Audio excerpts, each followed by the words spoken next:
and welcome to Wrestling at Random. I'm Jeremy Deemer. And I am Adam Summers. And this is the podcast where here in Season 3, we take all of the internet's wrestling content, we dump it in the randomizer, fire it up, it picks us a show to watch at random. And here it takes us back to the Clash of the Champions again, but this time, Clash of the Champions 27, which is Season 7, Episode 2, if you're watching on on Peacock. This is an era of WCW where things were changing, Adam. Oh, yes. This is an era of WCW that you did not experience in real time. I quite painfully did. We've talked about it before, I think on this podcast a little bit, definitely off air, how weird of a time period this was to be a WCW fan, particularly if you grew up not a fan of the WWF and you grew up as a kid hating Hulk Hogan during the Hulkamania era, as I did. The pay-per-view just before this Clash of the Champions that we're about to discuss was Spring Stampede 1994, which I was in attendance for. First row, way up in the balcony at the dump that is the Allstate Arena, formerly known as the Rosemont Horizon. And that was an awesome show. It had the Great Muta versus Stunning Steve Austin. I believe a really good Flying Brian, Lord Steven Regal match. The main event, Ric Flair versus Ricky Steamboat for the World Heavyweight title. We had a crazy street fight with Cactus Jack and Max Payne against the Nasty Boys. But there was a feeling in the air. And I remember as a 13-year-old kid, actually just about to turn 13, knowing what was to come. It was talked about on the broadcast, which obviously I didn't see because I was there, but it was talked about on the broadcast and in the week or so leading up to it, that Hulk Hogan was on his way to WCW.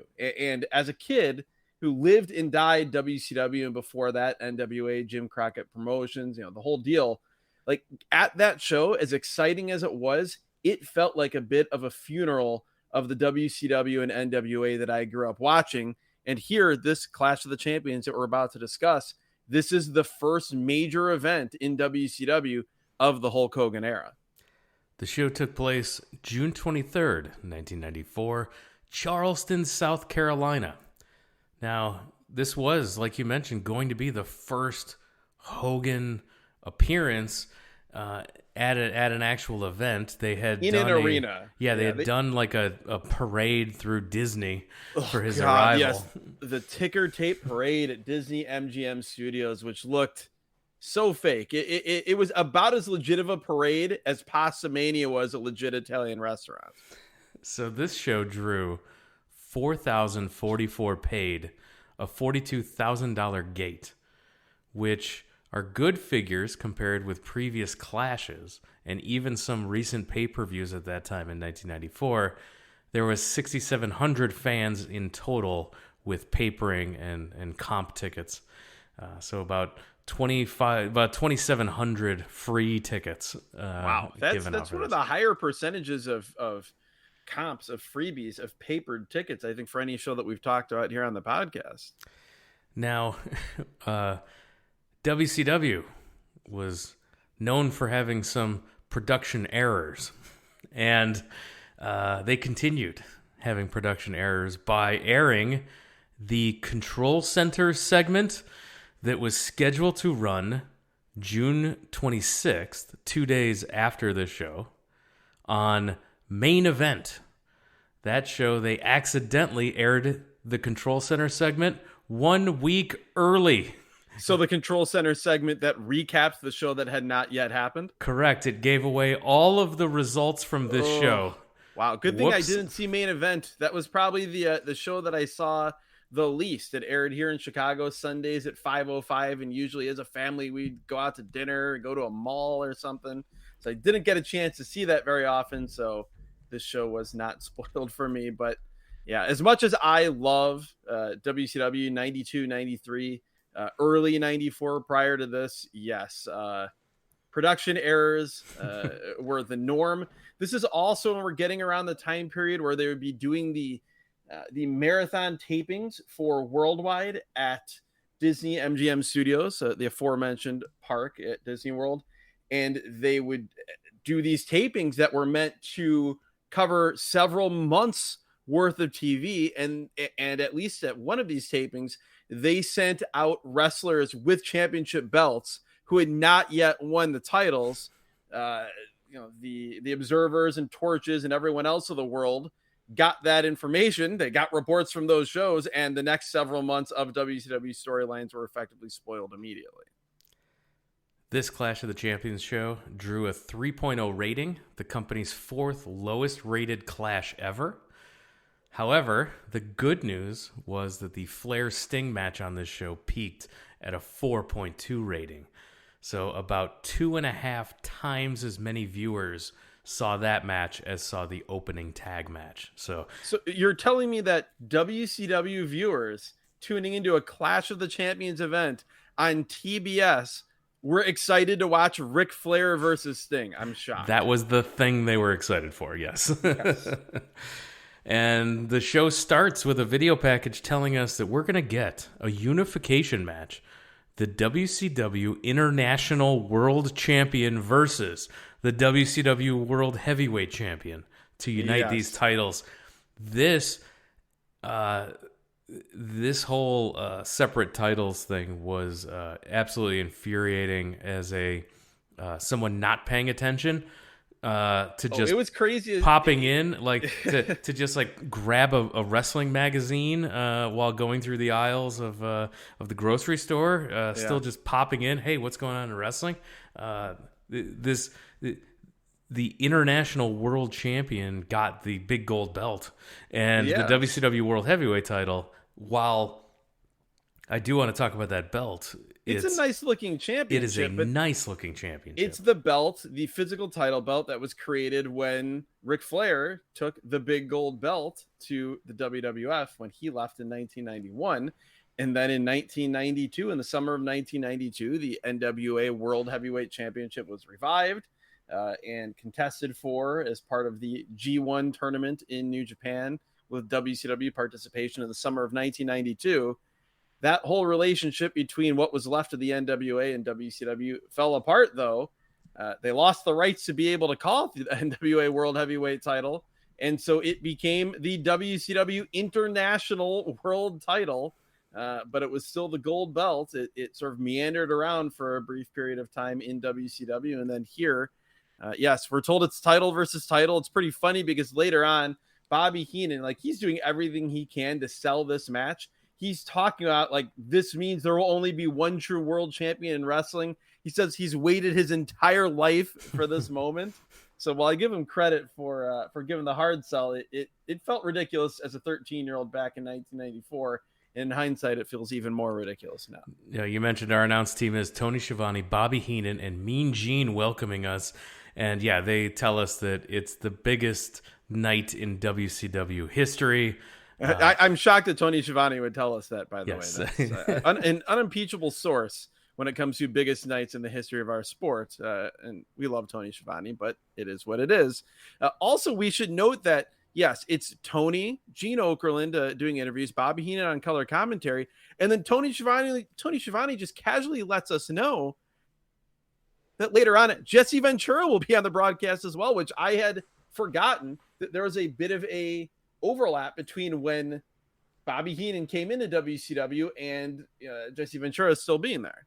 Well, yeah, Jesse, I think, was the mayor of a town in Minnesota at this point. And so, yeah, he wasn't around a ton. But, yeah, we'll pop in for a match later. We'll get there. But the big story, in addition to Hulk Hogan's appearance, a title unification match, is who will be Sensational Sherry's man at the end of the show? Well, the best part of it, though, is, yes, Sensational Sherry. They can't, in theory, call her that on this show as she's coming into WCW. So at multiple times, at various times throughout the show, she will be referred to as Sensational Sherry. She's also referred to interchangeably as Sensuous Sherry and Sensual Sherry. Sensual, sensuous, and sensational. Tony Schiavone in particular cannot decide throughout the show whether she is Sensual Sherry or Sensuous Sherry. Heenan thinks that Sherry's going to pick Hogan as her man, which I found funny. Yes, classic Bobby Heenan. And at one point later on, Bobby Heenan is convinced, or maybe it's Jesse Ventura is convinced that Sherry is going to pick Tony Schiavone. Yeah, that's great. So the show opens with the WCW World Tag Team Championship. We're told this match is going to have 2 referees, and this does not play into the match whatsoever. No. Due to the uncontrollable nature of the competitors, 2 referees have been assigned. I mean, I guess it does play into the match in that it never gets as out of hand as all the other matches that really around this time period, it was the Nasty Boys against Cactus and Sullivan, or the Nasty Boys against Cactus and Max Payne. Those matches were crazy, whereas this was somewhat more tame, and I guess we'll put it to there being 2 WCW officials there. Yeah, the challengers you mentioned are the Nasty Boys, the tag team champions Kevin Sullivan and Cactus Jack with babyface Kevin Sullivan. Yes, I make a note here that, oh, wait a second, the baby faces are Cactus and Sullivan. Kevin Sullivan in particular is weird as a baby face. Cactus, while we hadn't seen it much at that point, by now we've all seen him so many times in that role that it isn't weird. But seeing Kevin Sullivan in WCW as a face doing hot tags is quite the deal. Yeah, and one more notch in the belt of Cactus Jack, of Mick Foley appearances on this podcast. Yes. Quietly one of the front runners of most appearances on this podcast. Yes, right up there with Gene Ligon. So we've got Sags and Cactus starting. They're trading big shots, and it breaks down to a 4-way immediately. Yeah, this match, the majority of it is completely uncooperative, but that's totally okay for what this is, and we'll get through it. This isn't a great match, but when I'm watching Brian Knobbs, Jerry Sags, Kevin Sullivan, and Cactus Jack fighting each other, I don't need it to be clean or smooth. It should be rough around the edges, and it is definitely that. No, but watching the double team clotheslines by the babyface Cactus and Sullivan was hilarious. Yes. Clasping hands and hitting clotheslines on everything that moves, Cactus Jack and Kevin Sullivan. Yeah, so the big spot here is where it's basically all Cactus and Sullivan here. The Nasties end up cutting off Sullivan, getting the heat on him for a while. Well, before that, though, relatively early on into this, how about the Kevin Sullivan rocket launcher / press slam out of the corner of his partner Cactus Jack into the Nasty Boys? It says, I don't know that I've actually ever seen that spot. You've seen a rocket launcher, but not where it's like a somersaulting press slam motion. He slammed Cactus off the top onto the Nasty Boys. Yeah, it was as if Cactus Jack was Ric Flair going to the top. It was as if Kevin Sullivan was Ric Flair's opponent slamming Ric Flair off the top, but they were partners and he was being slammed into the opponents. It was something else. So Cactus is in. He's beating up both the Nasty Boys. He clotheslines himself and Knobbs over the top to the floor. Always a great Cactus Jack spot, particularly when he doesn't lose an ear on it. He low bridges the top rope, so Sags tumbles out to the floor as well. Cactus is on the apron. He jumps off of the bottom rope, so he gets a bouncing start here on the bottom rope. This is Terry Funk style for sure. And he jumps backward with like an elbow onto the Nasties, but they move, and Cactus falls backward, hitting the back of his head on the guardrail, crashing to the floor, and nobody hits the ground harder than Cactus. I screamed. This was horrifying. No, yeah, it was not quite the Nestea plunge that he took against Mil Mascaras, and I believe his first Clash of the Champions appearance, but this was terrifying in its own right. Like you said, hitting the back of his head on the guardrail hard. This was Cactus Jack still trying to prove to everybody that he belonged. And yeah, this was terrifying. Belly to back suplex on the floor on Cactus some more. Yeah, the fact that you say that so casually just tells us how terrifying that previous spot was, that this isn't the thing that made you shriek in terror. No. A back suplex on the floor. The crowd is really into this, even though it's not particularly good. We should note that. Like, this is not good. The Nasty Boys are terrible here, as they're wont to be quite often. Kevin Sullivan is not good in the babyface role. Like the only thing he does is just he does punches, and then he does Irish whips into running punches. That's all he has. Sullivan and Knobs are fighting on the outside. Sags is fighting with Dave Sullivan on the outside, and Dave hits Sags with a crutch. We should mention, by the way, that Dave Sullivan, he was going to be in the tag title match at Slamboree, but he suffered an injured shoulder at the hands of the Nasty Boys. He's out here. This is the beginnings of the Evad Sullivan character. They're still calling him Dave, but he's got Hulk rules written on his shirt backwards because in 1994, apparently they believed dyslexia was funny in WCW. But and also at one point, Bobby Heenan, like he jokingly can't remember the name of Dave Sullivan, and he calls him Evad. I'm kind of wondering if Bobby Heenan created that character without realizing it. So after Sags gets hit with the crutch, Cactus hits him with the double arm DDT, gets the pin. Still the WCW Tag Team Champions, Cactus Jack and Kevin Sullivan. 10 minutes, 35 seconds.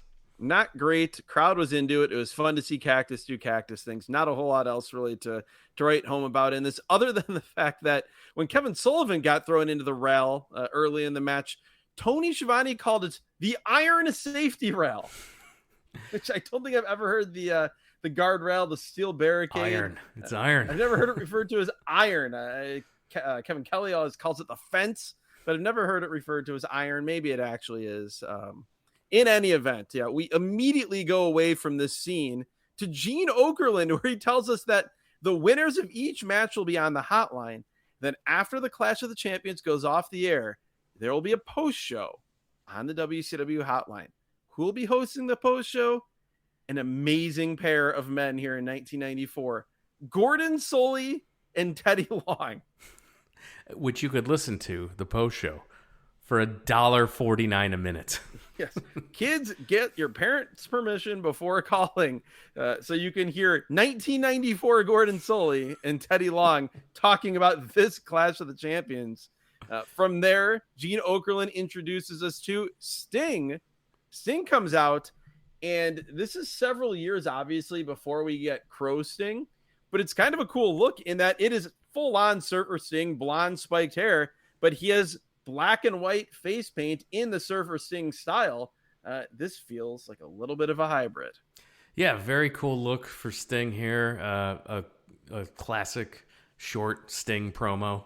And he refers to something that we never find out about on this show, though, which is always frustrating popping in. He says something happened last week, and he thinks Ric Flair is behind it. Yeah, we get no reference to that, and we get Sting just being popular. People just want to hear him woo and come out, and people love themselves some Sting. Exactly. There was not much of this promo, but he is so charismatic, so enthusiastic, and so loved by the WCW faithful that it doesn't matter that he didn't say anything. They were happy to see Sting. The next thing that we see, however, talk about convoluted things. I had no idea this was a thing. This was the first time I've ever seen this. Yes. Oh my God. I had no idea. I experienced this in real time. I believe there was a character between when Ray Traylor was called the boss in WCW, where he just was the big boss man, but they called him the boss. He wore the exact same stuff. Everything was exactly the same. He had a brief time where it was like the man with no name or something. He was very, very brief time. And then we started seeing vignettes of Ray Traylor in New York City with a bunch of guys in berets training to become a guardian angel. And apparently this video feature that we have, apparently the guardian angels, which I was vaguely familiar with as a child, but looking back in 2022 as we record this, like the guardian angels, like they weren't actual police officers, but they like terrorized neighborhoods and said they were going to make things better. I don't know. It's just like they're saying they're going to make things better, but then they're just like throwing dozens of people up against walls. We get ominous footage of marijuana. Like, this is so weird. And then we get like the guardian angel leader guy say that We're living in the day and age of dope smoking, Uzi toting psychopaths. And like, I write down to like, what? These are just guys in berets that go around and threaten people. Like, you think somebody is doing something bad, so you threaten them and throw them against the wall, and you say you're a guardian angel. Like, I don't get this at all. Someone will smarten us up. Well, yeah, this feels the real guardian angels were they were to be a presence in bad neighborhoods so that quote, people would feel safer. Yes, yeah. But there's a lot of undertones, overtones, whatever you want to say. This whole thing is very strange. I don't know. I don't know what deal they worked out here with the guardian angels to get Ray Trailer in full gear, a t-shirt, the beret, the whole 9 yards, and he comes out, and his name is the Guardian Angel. Yeah, not like Ray Trailer, the Guardian Angel. No, he is the Guardian Angel. It would be as if he came out and called himself the police officer in the WWF. He is the Guardian Angel. Like, it's funny just thinking about it. Like, the Guardian Angels are one of those things like acid rain and quicksand that you remember as a child, but they don't really make as much sense as an adult. Like, you couldn't really fully figure it out as a kid, and you still haven't really done the research to figure it out now, I guess. But this video package kind of needs to be seen to be believed in so many different ways. Ray Trailer, as you said, the Guardian Angel, is introduced. He comes out. The announcers are going crazy about this, by the way. Tony Schiavone in particular he's got his forced enthusiasm working. It's pegging the meter at about 12 out of 10 here. He's in a beret. He's got his red leather jacket. And who is his opponent? It's a man I have referenced several times on this show, yes, Jeremy. You have never seen this version of this man. It is the future Phineas I. Godwin, the future pig. It is Tex Slazenger, a member of the very famous duo, as Tony Schiavone called it, and an undercard tag team that was after my own heart in the early 90s in WCW, Tex and Shanghai, that being Tex Slazenger and Shanghai Pierce, who was a masked version of the guy that would go on to be Henry Godwin. Yeah, so Tex Slazenger here, he'd also be the future Midian, in addition to future naked Midian, yes. Who you can hear us talk about his run-in after the Samoa Joe William Regal match. That's in the Patreon. One of the early episodes, I believe the second or third episode of the bonus content, Patreon, Apple Podcast bonus, or wherever those shows live now if you're listening to this later. So this match is nothing. A punch, kick, elbow by Tex, and that means 3 strikes and you're out. Yes, that is the gimmick now for the Guardian Angel, that if you hit him 3 times, it's 3 strikes and you're out, apparently like on the streets with the Guardian Angels. That is the implication here. He Guardians up, he Angels up, I guess. He hits a big punch, bombs away over the ropes, the classic Big Boss Man sliding under the ropes, hits the uppercut. He then hits the Boss Man Slam. He does. For the finish. Tony Schiavone, a man who had years of pro wrestling experience by this point, inexplicably calls the Boss Man Slam, quote, the Spike Pile Driver, unquote. Yes. What? We have given a lot of announcers, some of them named, some unnamed, on those Pro Wrestling Plus or Pro Wrestling This Week shows where you don't know who every play-by-play guy is because you're just dipping in.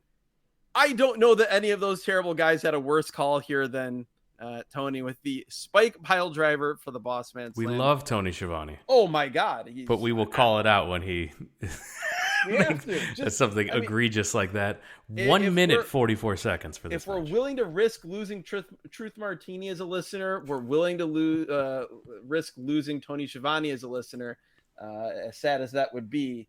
No, he would want us to call him out on his mistakes. I'd like to think that. He's good that way. I'd like to think that. We go from this scene to Hulk Hogan's motorcade. Police escorts, Hogan's limo. He's literally got a full-fledged motorcade. Heenan says, "I saw the news the other day." Talking about the O.J. Simpson chase and saying he saw this on the news the other day, yeah. And so, that was funny. we get a recap of what led Hulk Hogan to WCW as we're waiting for this motorcade to make it to the building. Apparently, Bobby Heenan confronted Hulk Hogan on the set of Thunder in Paradise to inquire about the rumors of him joining WCW. And then we learn that the reason Hulk Hogan joined WCW is because fans called the hotline and voted for him to do so. Jimmy Hart and Hulk Hogan arrive. They come to out. Immediate boos, we should mention. They come out of the limo and they are booed. This is crazy. This is his first appearance on a WCW show. Boos. It's in what? Charleston? Do you say Charleston or Columbia, South Carolina? Charleston, South Carolina, yeah. This is not Hulk Hogan country. And yes, he'll be cheered later on to an extent, but you would think, and granted, they mostly ran in the Southeast during this time period, but you would think if you were going to book Hulk Hogan's first appearance, you would have done it somewhere that it was not deep in the heart of NWA WCW country. Jesse Ventura at this point joins Tony on commentary. I'm disappointed by Jesse's choice of attire. We've talked about before, whether it be on the Coliseum home videotapes or other WWF He's shows. Good for a fashion corner every time. Oh, he's like the whole fashion house.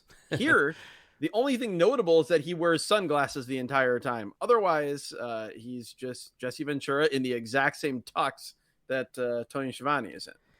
WCW. And we should mention also Bobby Heenan is gone. Bobby Heenan at the end of the Hogan motorcade segment, as they're going to commercial, Bobby says, "I can't take this anymore. I'm out of here." And true to form, that's the case. We come back and Bobby is nowhere to be found. Jesse now is with Tony Schiavone.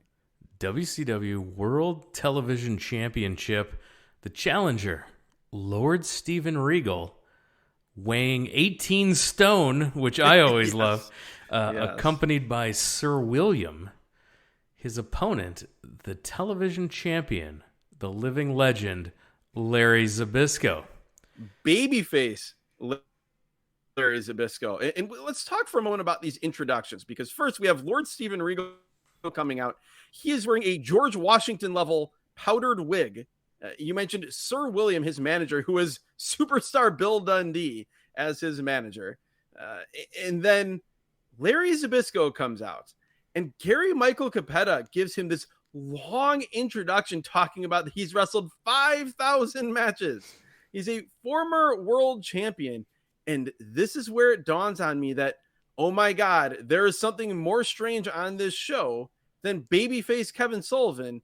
It is babyface world television champion Larry Zbyszko. So Steve Regal at this point is legit working on torn ligaments in his foot. Jesus. So keep that in mind as this match goes. He's also going to wrestle in the wig. He does for quite a while. Regal starts by just beating the crap out of Zbyszko. Forearms, uppercuts. I loved everything about this. Yes, I also loved Tony Schiavone was great here recapping this feud, which apparently started when Larry Zbyszko, who was working as a broadcaster, refused to interview Lord Steven Regal because he was, or no, it goes the other way. Sorry. Tony Schiavone refused to interview Lord Steven Regal because he was so disgusted by his actions. Larry Zbyszko did the interview instead, ended up getting into an altercation with Regal. They traded the TV title. That's what brought us here. Super aggressive attack by Regal to start the match. We get a Western States Heritage title reference by Tony Schiavone. All caps in my notes. He references that Larry Zbyszko was the last Western States Heritage champion and retired the belt. And I don't know about you. When I think Western States Heritage, I always think about the living legend, Larry Zbyszko. They trade shots in the middle. Larry catches him with a spin kick, throws Regal over the top onto the platform. The referee missed it, so no disqualification here. Yes, because we are still in the era of over-the-top rope disqualifications in WCW. I was wondering at first, is this a loophole? Because the ramp is not the floor. And so ostensibly, if you get thrown over the top rope and land on the ramp, it should be just like landing on the apron. That was not the case here. Back inside, Zbyszko counters a double underhook suplex attempt into a backdrop. still with the arms locked after the backdrop and got a near fall out of that. Yes, it was a good near fall. It was also where I noticed that Randy Anderson had a really weird cadence as a referee, really fast, and then it would always be a tell if it wasn't going to be a 3, because on the third count, if the guy was going to kick out, he would shift his weight to his one shoulder, and then he would basically use his hand to almost lift up the shoulder of the guy that was going to kick out. It always bothered me. I'd forgotten about it until seeing it here. It ruined every match he refed for me.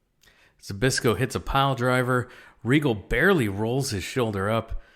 Neckbreaker gets a 2 count for Larry. Regal's back up in a fighting stance. His dander is up. Yeah, Regal looks away for a second, and Zbyszko jumps him. Regal fights back, and we got some big shots to the face of Larry, and while he's down, and this was kind of this is a fight feel here. Yeah, Regal was great as he usually is. Awesome punches and palm strikes from that reverse chinlock position. I also Tony Schiavone said that Larry Zbyszko is well schooled in the martial arts, and then he just says he's a black belt. Doesn't tell us what martial art he's a black belt in. He is just a black belt in the martial arts.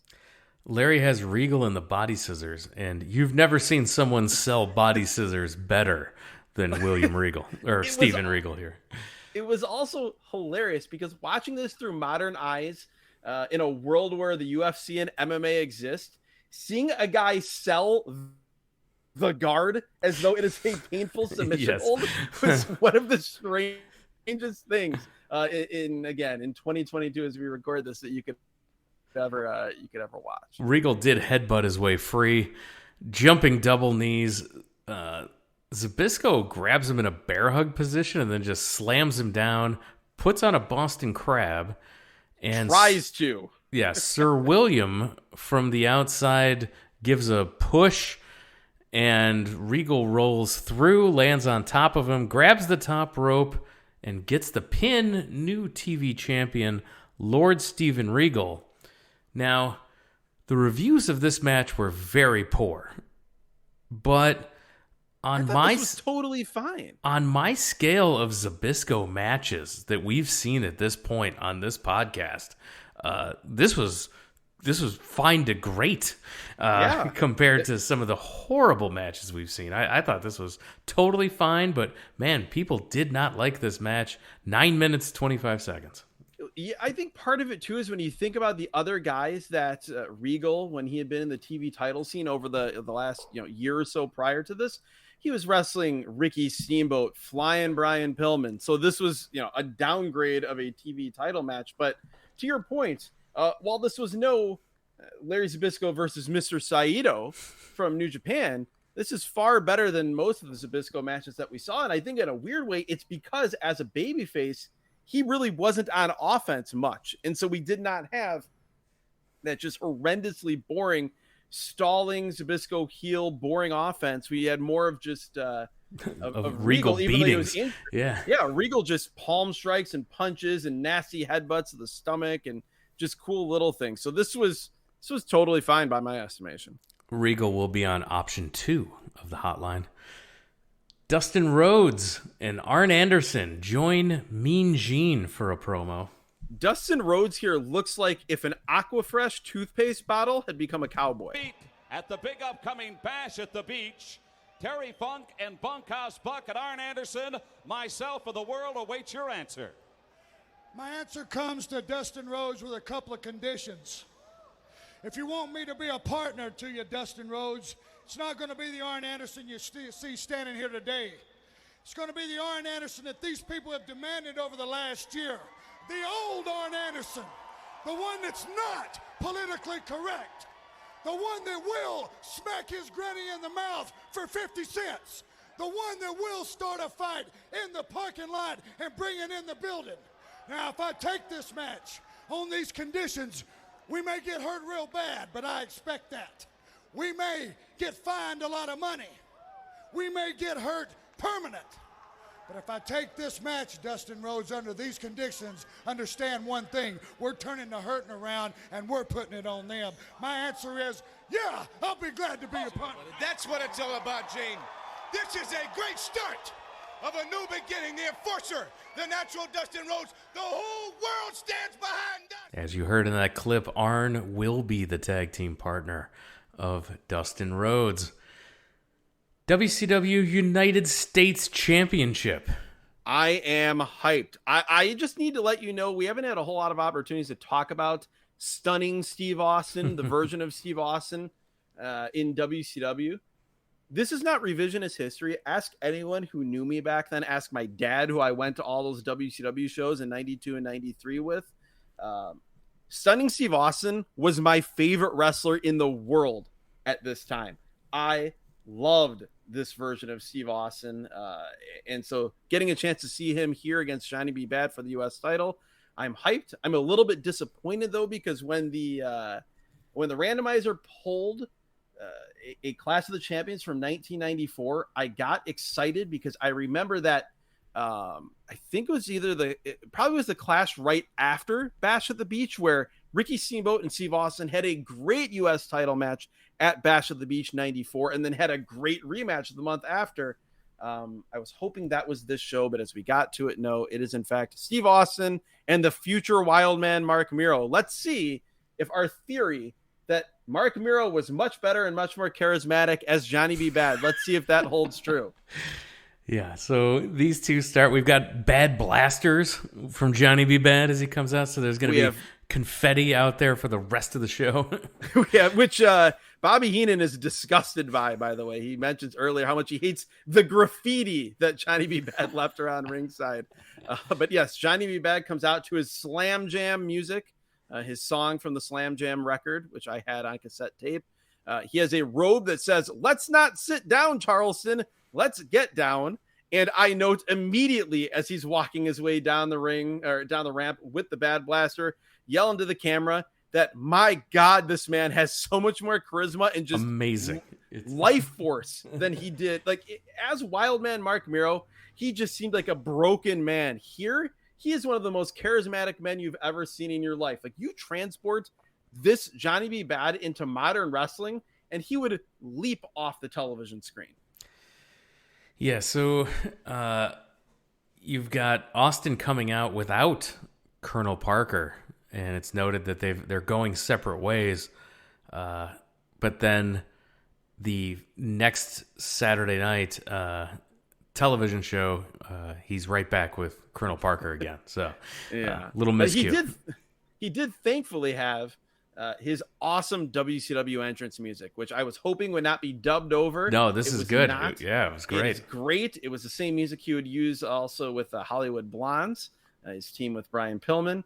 It brought back memories. I had not heard that music in ages. I all of a sudden was back to being 13 years old and just being a big fan of Stunning Steve Austin. We should note that unlike the horrible version of the WCW TV title that was in the previous match, very disappointing that it was that version and not the great one that we talked about on last week's show, if you're listening in linear fashion. Here we have the best design of the United States Championship that ever existed. Yeah, it's very good. Yeah, it's one of my favorite designs. And Austin's in control early. He slaps Bad before the bell. He's in control, throwing Bad outside. And then you've got back inside, Bad gets control, working an arm, drop kick. Austin goes over the top, back to the outside.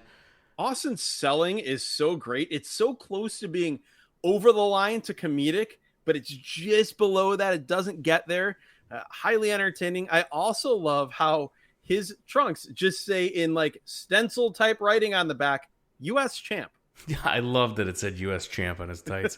We should talk about the look for Steve Austin, by the way. He had the short, closely cropped blonde hair, buzzed on the sides.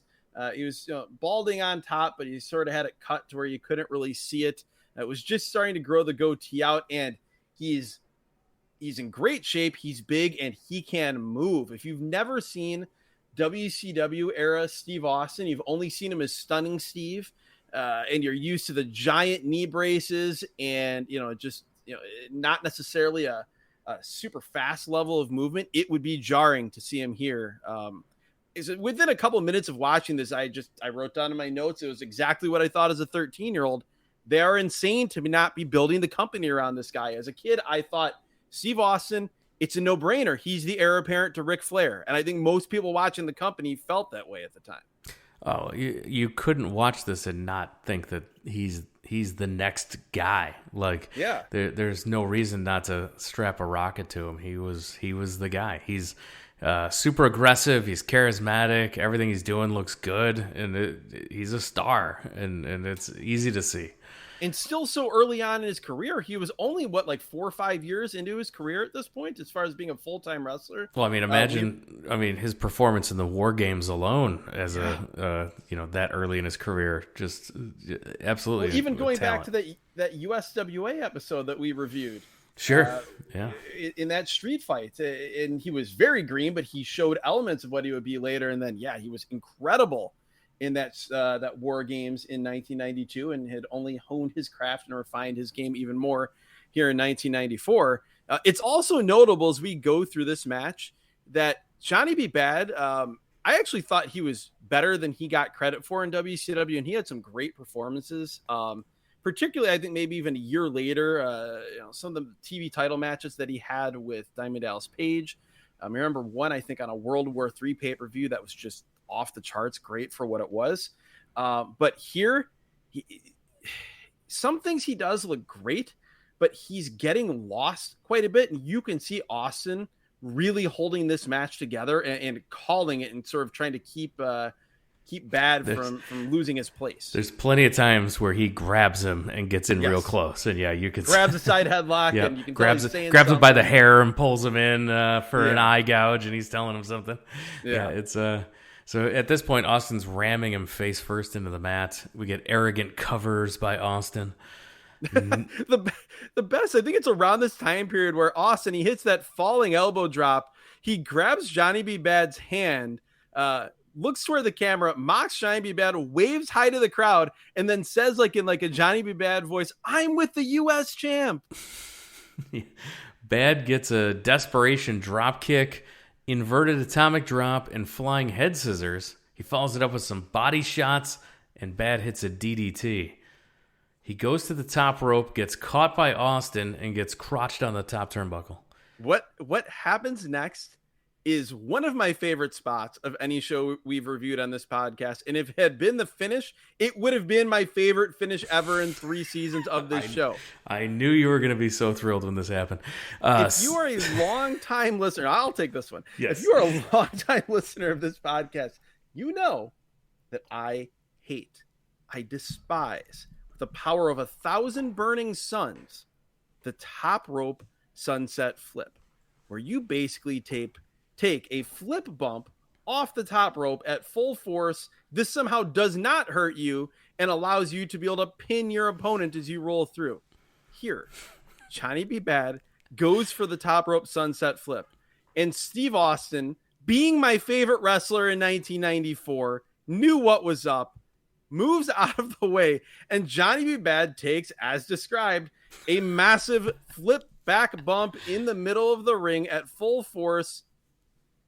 Is not the finish, though. No, he gets 2. I'm like, I bet Adam bought that as a finish. Here in modern times, I was sitting on my couch. I stood up as that unfolded, and I was upset. I threw my mostly empty water bottle down as Johnny B. Bad kicked out. But man, still, that made me very happy. So Austin takes some brass knuckles, something for his knuckles out of his tights. Knuckle duster, as it would often be in WCW. Yeah, he hits a body shot and rolls him up in a small package, gets the pin. Still the U.S. champion is Steve Austin. And then referee Randy Anderson runs in, tells the actual referee about it. Austin, he hits Bad with the brass knuckles, gets the win. He does not put the knuckles back in his tights. He hides them quickly under his armpit so the referee doesn't see it. The first referee, the initial referee, He declares Steve Austin the winner. He raises his arm, the arm that does not have the brass knuckles, and so everything is fine. Then here comes Randy Anderson, another WCW official, as we mentioned earlier. He saw what happened. He is arguing. He picks up the arm of Steve Austin, and the knuckle dusters fall out. He drops the weapon. Bad then rolls up Austin, and referee Randy Anderson counts a pin. So the two referees argue about it. 10 minutes and 25 seconds was this match. There's controversy. They never tell us what happened here. Bad has the title belt in his hands. We don't get a definitive answer. On the next WCW Saturday night, they did confirm that Austin was still the champion. Yes, I was going to say it must have resolved itself pretty quickly because Austin then defended at Bash of the Beach against Ricky Steamboat, as I had mentioned. So yeah, it was kind of ridiculous that this was not referenced at all on the rest of the show. But Commissioner Nick Bockwinkel was in the house, and he did not make a ruling on this one. He was otherwise disposed, as we'll see later. And honestly, this whole show was about Hulk Hogan. Everything else was window dressing and was treated as such, unfortunately. And along those lines, here comes Hulk Hogan with his new American-made music. He's the first and only man so far in this show to get fireworks. And man, as he comes out, he feels so out of place in early 1994, mid-1994 WCW. This just feels really, really strange. I mean, honestly, even Gene feels really out of place. But Hogan, it's just odd. He gets a huge ovation, but yes, it includes plenty of boos. Like, this was, this it's crowd, about 70-30, but that's notable. It absolutely is, and I don't think that's the reaction that they were expecting. No. The but higher ups at WCW. They should have, and I'll reference, if you are a subscriber to our bonus content on our Patreon feed or the bonus section of Apple Podcasts, and you're listening in linear fashion, you will have heard us very recently talk about an episode of Saturday Night's Main Event from a couple years prior, where they had to dub in boos over the cheers that Sid Vicious / Sid Justice got for eliminating Hulk Hogan at the Royal Rumble in 1992. And that was in the WWF. So you would have to think that WCW would have had an inkling, at least, that Hulk Hogan might not have been as popular there as he would have been in the heyday of the WWF.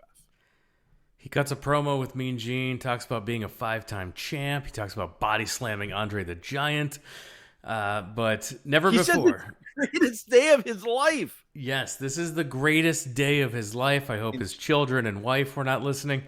In Charleston, South Carolina, for Hulkamania, the greatest day of his life. He said he needed to clean up his legacy as trying to be the greatest of all time.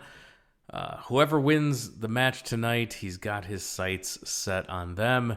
And then Flair cuts a promo on the video screen. Yeah, the video wall, which is ahead of WWF in terms of having a video wall, if my timeline is correct here. The thing I note, other than it's, Flair ranting and raving, is that the whole idea of there being a unification match later on in this show with Sting and Hogan it feels like such an afterthought, because all they're doing is setting up Hogan and Flair for Bash at the Beach. Like, they're basically coming out and saying it. But we know that the main event for Bash at the Beach is determined by who wins Sting versus Flair, I should say. I said Sting versus Hogan, I think, a second ago. It was really, really weird. I felt bad for Sting here because, again, he just felt like such an afterthought on this show for something that, when you're calling it title versus title, unification, and it's, the greatest feud in terms of the WCW era of this promotion, and it just feels like an afterthought. Flair says, grab a ringside seat and you'll see why I'm the greatest of all time. We should also mention that it's ridiculous, again, here in 1994, that they're talking like Hulk Hogan is saying he's never wrestled Ric Flair. Yet again, if you go back to that Clash of the Champions that we just reviewed on the Patreon, on the bonus content, they wrestled each other in a tag team match. And they did not. They had never wrestled on a pay-per-view at this point. No. So Bash would be the first pay-per-view for them. But pretending like they've never wrestled before is completely insane. Well, it's insane because everyone saw them wrestle each other in a tag team match on national television a couple years earlier.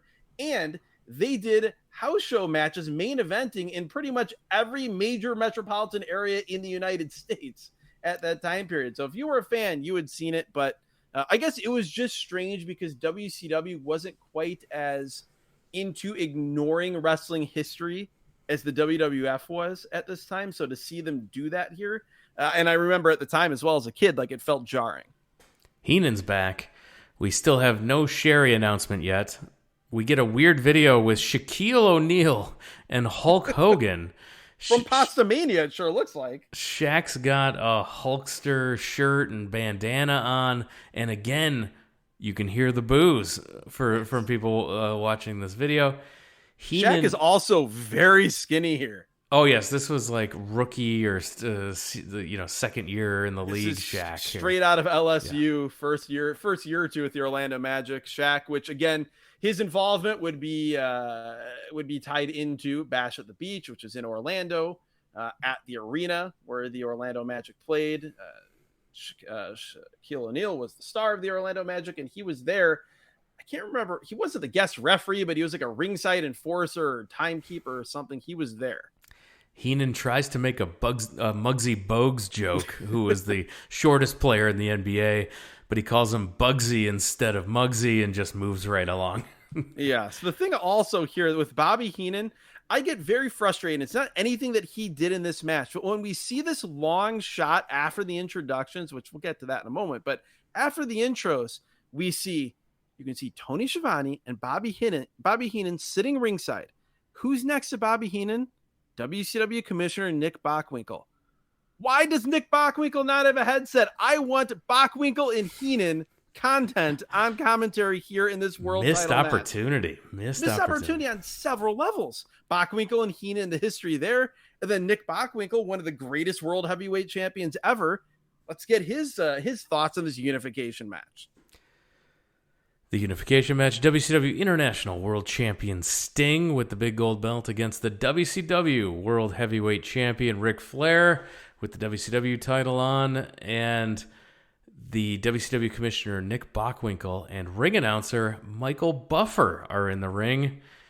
He goes straight into the Let's Get Ready to Rumble. No crazy intros as he'd be known for later in WCW. This was straight, no messing around intros for Michael Buffer. Yeah, this was a very boxing style intro. Like you said, usually we get a bit more out there, like the time where he called Bret Hart Bret the Hitman Clark. Probably my favorite Michael Buffer moment. But yeah, this is where Bobby Heenan then says this is the match he's waited all his life for. Only one world champion. And then Rick Rude's WCW music hits, and I'm very confused because he had just broken his back in Japan and was stripped of the international world title, which led to all this. But no, it's not Rick Rude. It's sensational / sensuous / sensual Sherry. She comes out with a sort of a black mask. She pulls this black mask away, and she has the same face paint as Sting. And the crowd that was going nuts for Sting during these introductions does not care one bit about Sherry coming out and revealing that she's with Sting. Nobody cares at all about this Sherry storyline. This is such a WCW crowd, and this is such a WWF storyline, complete with, again, Hulk Hogan lurking in the shadows of this whole thing. Sensational Sherry, who we've talked about before, great performer. But during this time period, fans in Columbia, South Carolina of WCW could not have possibly cared less about this person than they did here. And it set the stage for what just felt like a distraction from what would have been and could have been, even with the convoluted nature of the international title, something that should have felt like a huge deal. And instead it just felt like a point in the plot on the way to Hogan versus Flair with sensational Sherry involvement, maybe. Yeah, I mean, it really felt like there was no stakes here because you felt like, how was Sting going to get screwed out of this match from the start? you couple that with the Hogan Flair promo earlier, and it just made it even more. The second it was revealed to be Sherry, I remember watching this. I remember thinking, yep, Flair is winning. Sherry's turning on Sting, and Flair is winning. There's no way this could go after that promo with the Hogan thing, like saying Bash at the Beach main event's going to be Flair versus Hogan for the title, and then you have this. This is just like, ugh. So that's kind of a letdown. Although the good news is Sting and Flair just can't have a bad match. So Sting starts by shoving Flair down a few times. We're told that Flair won his title by beating Vader. Yes, and Starrcade 1993. And Sting won his title by beating Vader. Yes, and Vader was not the international champion, but they did the whole deal where Rick Rude in a match for I think it was the international title at the time. I don't think it was still the NWA title.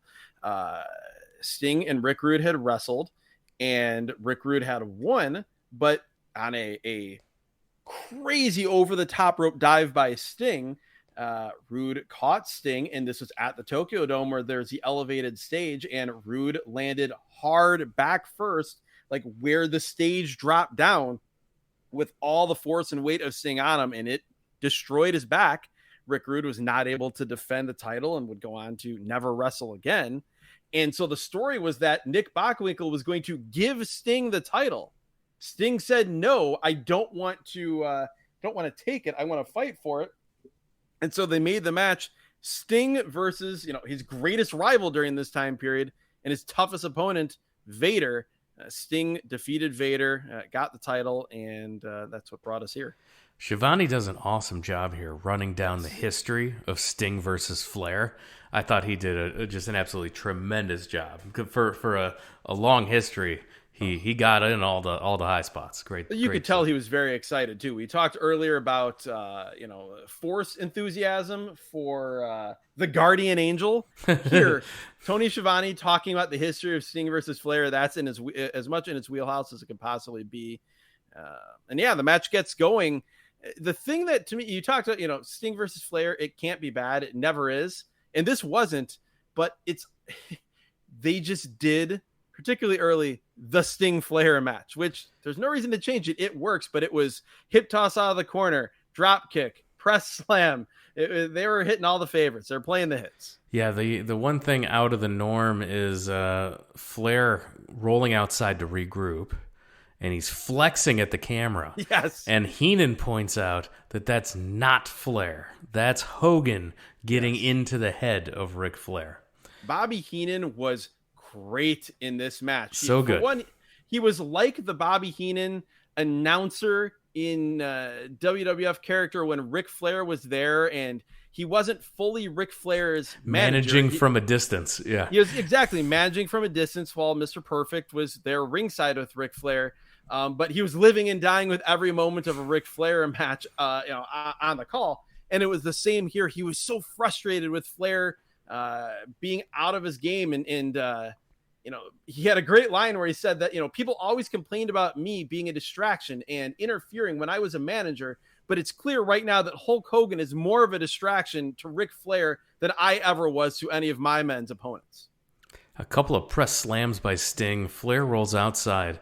He does a Flair flop on the floor, and then Flair's arguing with a fan, and he calls the referee out to the floor to hold him back from attacking the fans. This was classic Flair, just awesome. Yeah, he calls the ref out. And at first he thought he was calling the ref out to kick the fan out, but instead he called the ref out just to hold him back. Classic Ric Flair, and it's great too because as this is going on, Bobby Heenan is losing his mind because he's so upset about how distracted Ric Flair is. Just great stuff.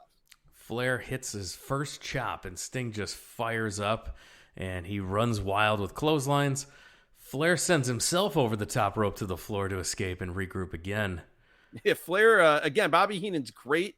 He says that the anger is in Ric Flair's eyes, the anger and the hatred, but you don't see that winning drive. Flair then he goes down the aisleway next to the ramp, and Bobby Heenan says Flair is halfway down the aisle talking to the ham and eggers of this world. He's not happy about it, Bobby. Back inside, Flair goes to work, but another chop gets Sting to just start flexing. Big Beal, a drop kick. He tries a second drop kick, but Flair holds the rope, so he misses. Flair goes for the figure four, but Sting counters with a small package. Gets a 2 count.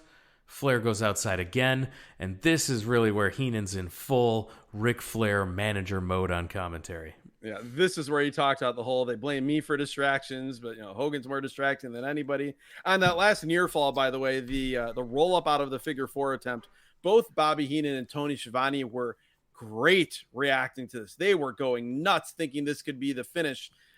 And as much as you can criticize, we talked about before, the convoluted nature of the international world title, Tony Schiavone and Bobby Heenan did an incredible job at making this feel like the biggest match that you could possibly have and make it feel like everything was on the line. And we were finally determining the one true world heavyweight champion. They were reacting to every near fall as though it was life and death. And the crowd's into it at this point. They're chanting for both guys. They're into it. So just an extra slap to the things that were not over. Like, this crowd is into the things it's into. They are. It's also funny, though, and talk about bizarro world stuff here. We're in Columbia, South Carolina, and Sensational Sherry is leading the crowd in chants of Sting, Sting, Sting. Found something weirder than Larry Zbyszko as a babyface or Kevin Sullivan as a babyface. Babyface Sensational Sherry managing Sting. Sting misses a stinger splash in the corner. Behind the ref's back, Flair throws Sting over the top to the floor. He had the ref check the time remaining in the match, and that's when he was able to throw him over the top. And Tony points out the referee has to check on that because it's TV time remaining. So nobody knows how much time is left. You have to check that. So Flair then just beats on Sting outside. Sherry's encouraging Sting from the outside. Back inside, Flair with a rolling knee drop to the forehead of Sting. This is where we get the line of the night from Bobby Heenan. We see a shot of Sting laying on the mat, and then we see a shot of Sensational Sherry at ringside. And Bobby Heenan just deadpan says, Sherry looks like she had an Oreo cookie and it exploded in her face. Because she's wearing the black and white makeup. Yeah. I lost it. This was Bobby Heenan here in WCW. Like, there's not the chemistry that he had with Gorilla or with even with Vince. And so the one-liners aren't quite as plentiful, but when they land, they really land, and this one destroyed me. Flair's yelling at Sherry outside. Flair's able to get some huge chops in on Sting, and they're finally having an effect on him. Well, before that, though, Ric Flair screams, sit down and shut up at Sherry as she's ringside. Tony Schiavone somehow hears this as Ric Flair saying, get out of sight, and then muses how he doesn't get it. A figure four is blocked by Sting. He shoves Flair off. Sting he's out of it, and he ends up hitting the ropes, and he goes chest first, and then gets caught with a back elbow by Flair, then put into a sleeper hold. Legitimately wobbled here. I didn't mind it. It reminded me of like the selling that he would have in those wars against Vader, where he'd sort of be staggering around. You have that great glassy-eyed look like we talk about with Barry Windham sometimes. And then it would be, and it was here as well, it's heightened by the fact that the face paint is starting to like wear and chip off his face and dangle off of his eyebrow. It's like he looked the worse for wear here for sure. Sting's able to fight out. He falls forward, and Flair goes face first into the top turnbuckle. After a slow motion slingshot sends Flair into the corner. Yeah, that did not work. Shawn Michaels, this was not. No. We get an outside in suplex by Sting for a 2 count. He gets 4 punches in the corner, and then Flair misses an atomic drop. Sting clotheslines him, goes to the top rope for a superplex, and Sting hits the big top rope superplex on Flair. He goes back to the top rope and misses a splash off the top.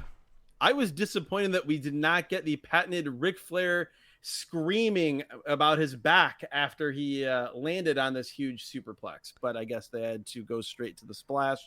As he said, Sting misses the splash. Flair's up. He's still screaming in pain now, holding his back.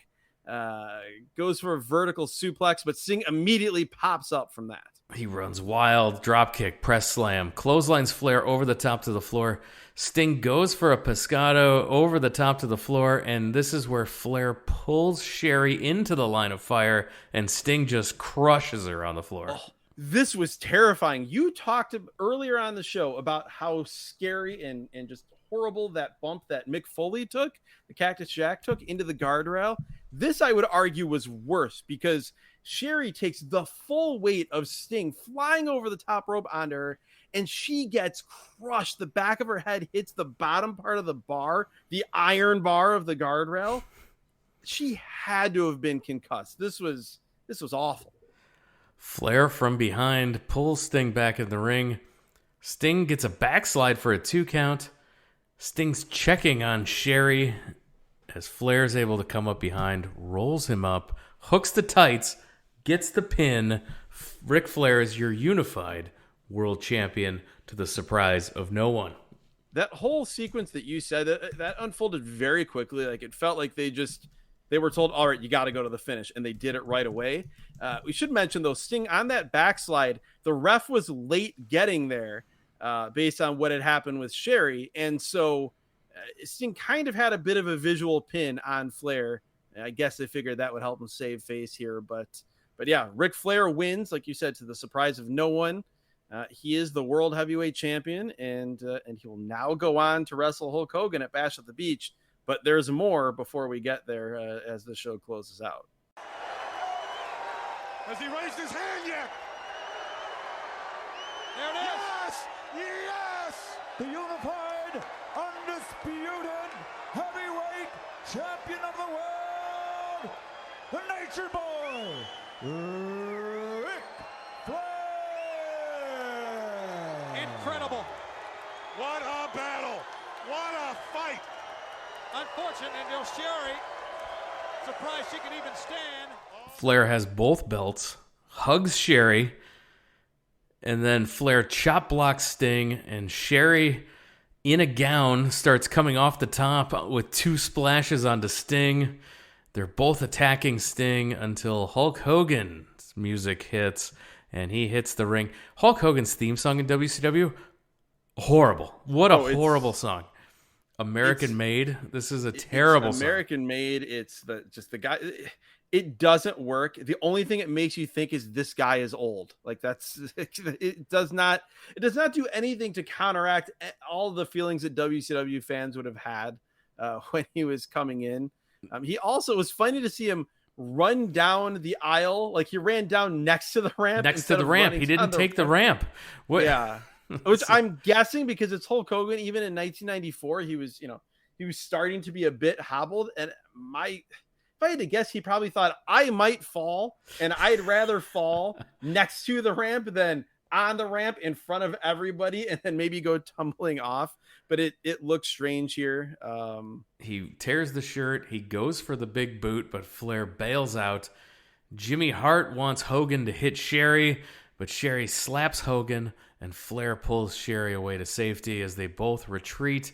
17 minutes, 17 seconds. We go to a commercial. After the commercial, Hulk Hogan cuts another promo. He's got his sights set on Ric Flair. He challenges Flair officially for the title at Bash at the Beach. This promo was kind of hard to understand, because if you didn't know and you listened to it, you would think he was challenging Ric Flair for this coming weekend's TV. He says, but I guess basically the idea was that at the TV that weekend, he would have a contract in hand. Ted Turner would be there, and they would sign the deal. Hogan then says, we need to find out who the real world champion is. Isn't that what I just spent the last 17 minutes and 26 seconds finding out? Isn't that what we're told, that this will determine the one true world heavyweight champion? But I guess not. Yeah, they were really pushing the fact that there was going to be a contract signing. It was going to be official. Flair was going to, and Hogan were going to have a confrontation, and Ted Turner was going to be there. He never showed up on WCW TV. Very rarely. He was going to be there to make it happen, and that happened on the Saturday night program, and terrible ratings. Did not do well at all, and was a major disappointment. So this was the show. Yeah, not the best Clash of the Champions we've ever seen. Not the worst that they ever held either.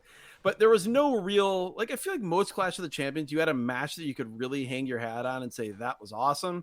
And I think in normal times, it would have obviously been Sting versus Ric Flair, and it was fine. But there was so much surrounding it, whether it be the angle that you knew was coming at the end with Sherry turning on Sting, or the promo that we talked about earlier that really undercut the fact that Sting would have any chance of winning this match. So that took it down a notch for me. But, I mean, it's a perfectly fine way to spend an hour and a half, I guess. Yeah, it's totally fine. I mean, I enjoyed Cactus Jack. I enjoyed Steve Regal pulling a good match out of Larry Zbyszko. Yes. Prime athletic, stunning Steve Austin. Steve Austin was awesome. I wish we had a better finish. Happy. And and then the Sting and Flair are never gonna steer you wrong. So it was totally fine. Super predictable setup to. I mean, this is in the days of Nitro, this would have been a low, pretty good Nitro. yeah. No, that's a really good way of putting it. This would have been a Nitro episode, and sort of all that entails. To me, I would say the worst thing on this show, I don't know. To me, it might have been babyface Kevin Sullivan. Like, just because his offense was so bad. Like, not that I was expecting anything great out of Kevin Sullivan, but every time like there was something to do, he would just Irish whip a guy and then run at him and hit one punch. And then he had no interest in selling anything in that match at all. I think the Guardian Angel gimmick is the worst thing I've seen. Yeah, no, you're right. I had already blocked that out of my mind. This was Guardian horrible. Angel video package was definitely the worst thing on the show. To me, it's indisputable that the best thing on this show is Johnny B. Bad missing the top rope sunset. Absolutely. I knew that was going to be a highlight for you. I thought, getting to see Stunning Steve Austin do his thing with Johnny B. Bad was good. But, I think, Sting and Flair, it's peanut butter and jelly. It's stuff that goes together. It's chocolate and peanut butter here. It's good stuff. And it's comfort food pro wrestling if you're a fan of this vintage and of WCW. And while it wasn't exactly what you would have hoped for, it was still Sting versus Flair. Yeah, so it's totally fine. It's good. Just it felt like there were no stakes, even though they were trying to tell me it's the most stakes. Yes, it's never good when something is supposed to be the highest stakes match in the history of the company, but you've actively done two things on the program that tell me Sting can't possibly win this match. Exactly. With all that, though, it was still better than that endless triangle match between God. Yes, Flair and Luger at Starrcade 95 that we reviewed earlier on in season 3 of this podcast. Yeah, no, I think So that match might have been in the that's in the bonus content. Yes, that was a Patreon exclusive. So, we've mentioned throughout the show that we've got a Patreon. We've got bonus content every single week. More than 50 episodes, if you're listening in linear fashion, are up there right now. That's right. We do 2 episodes a week, one on the free feed, one on the bonus content. They're totally different shows. And so you can get 50 plus episodes of this podcast right now if you went to patreon.com/wrestlingatrandom, sign up for the $5 tier. It unlocks everything. Or if you're in your Apple Podcast feed, you're like, dude, I do not do Patreon. If you're in the Apple Podcast feed, there's a button. You click subscribe and you pay your money right there. It unlocks every single episode that's marked bonus in the back catalog here for you. 50 plus episodes, all the way back to